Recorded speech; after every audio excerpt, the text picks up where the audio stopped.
Hari ini kita nak spill the tea pasal satu fenomena yang tengah menggoncang industri hiburan tanah air. Bukan sekadar cantik, bukan sekadar berlakon, tapi Amoy ni punya penangan boleh buat korang semua terduduk. Siapa sangka, di sebalik wajah oriental yang putih ni, ada jiwa Kelate yang pekat likat sampai boleh buat mat-mat Nahu pun malu sendiri.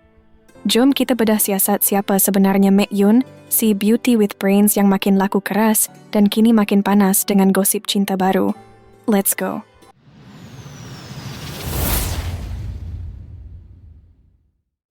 Nama Wee Yoon ni atau lebih gah dengan panggilan Mek Yoon kini bukan lagi asing dalam kamus hiburan tanah air.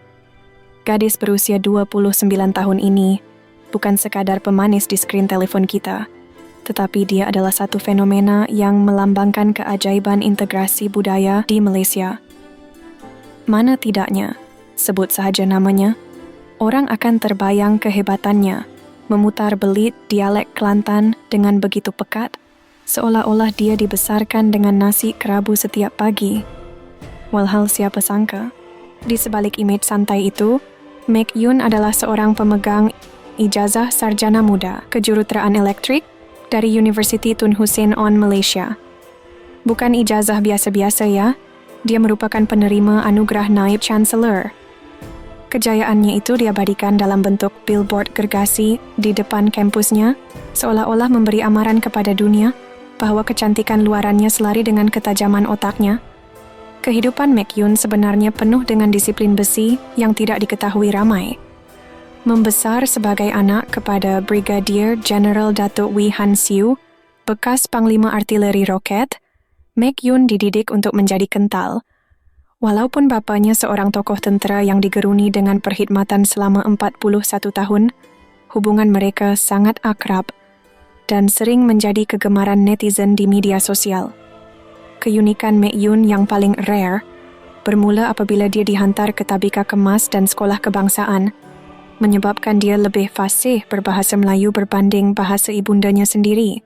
Bayangkan, dia secara terbuka mengakui tidak tahu berbahasa Mandarin, malah dia dan abangnya, Abek Wee, merupakan antara segelintir anak muda Cina yang mahir membaca dan menulis tulisan Jawi. Inilah yang kita panggil Malaysia sebenar, di mana perbezaan bangsa bukan penghalang untuk bersatu dalam satu lidah. Bagaimanapun, langit tidak selalunya cerah bagi bintang ini. Pada awal tahun 2025, dunia digital Mek Yoon seakan runtuh apabila akaun TikTok utamanya yang mempunyai 1.4 juta pengikut telah disekat oleh pihak platform. Bayangkan segala titik peluh membina jenama selama bertahun-tahun hilang dalam sekelip mata. Tapi, semangat anak general ini tidak mudah luntur. Dia bangkit membina empayar baharu dari bawah, membuktikan bahawa pengaruhnya terletak pada bakat, bukan sekadar pada jumlah angka pengikut. Kecekalan inilah yang membuatkan jenama-jenama besar seperti Watsons dan Telekom Malaysia berebut-rebut mahu menjadikannya duta. Malah, dia baru sahaja dinobatkan sebagai Best National Entertainment Influencer di KNKV Viral Awards 2024, satu pengiktirafan yang menutup mulut para pengkritik yang mengatakan dia hanya sekadar muka cantik. Kini, langkah Mek Yoon semakin lebar apabila dia mula menakluk dunia lakonan secara serius. Bermula dengan watak Stawali dalam filem seram komedi Hantu Mokjo, Mek Yoon mula menunjukkan taringnya sebagai pelakon serba boleh. Dia tidak takut untuk kelihatan buruk atau bimbo demi tuntutan watak, seperti yang dibuktikannya menerusi watak di dalam drama Perang Nasi Dagang dan watak Onot dalam siri aksi komedi Barista, Misi Terpaling Sulit. Berlakon di samping pelakon kelas A seperti Kamal Adli dan Sherry Al-Haddad, sedikit pun tidak menenggelamkan aura Mek Yoon, malah kehadirannya memberikan warna baharu dalam industri lakonan yang sering disajikan dengan wajah yang sama. Tetapi, apa yang paling membuatkan netizen angau dan tidak tidur malam sekarang adalah mengenai desas-desus hubungan pribadinya. Memasuki pertengahan 2026, nama Mek Yoon dikaitkan secara intim dengan pempengaruh populer, Andrian dengan nama media sosialnya Mr. POV. Segalanya bermula apabila video mereka keluar makan bersama tular dan mendapat jutaan tontonan. Walaupun kedua-duanya masih mengunci mulut dan bermain teka-teki, Tetapi renungan mata dan kemesraan yang terpancar dalam kandungan media sosial mereka seolah-olah mengiyakan bahawa ada rahsia besar yang sedang disimpan rapi.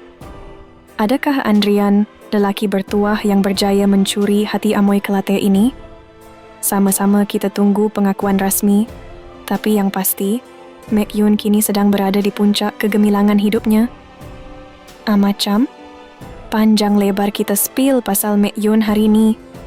Memang betul-betul inspirasi, dari budak sekolah kemas sampai jadi bintang paling bersinar tahun 2026. Tapi korang rasa kan, McYun dengan Andrian tu memang betul couple ke atau sekadar gimmick marketing untuk projek baru? Jangan jadi silent reader je. Jom kita bincang kat ruangan komen. Sebelum korang pergi, pastikan korang tekan butang subscribe dan loceng tu supaya tak terlepas cerita yang bakal kita orang hidangkan lepas ni. Sampai jumpa lagi. Assalamualaikum.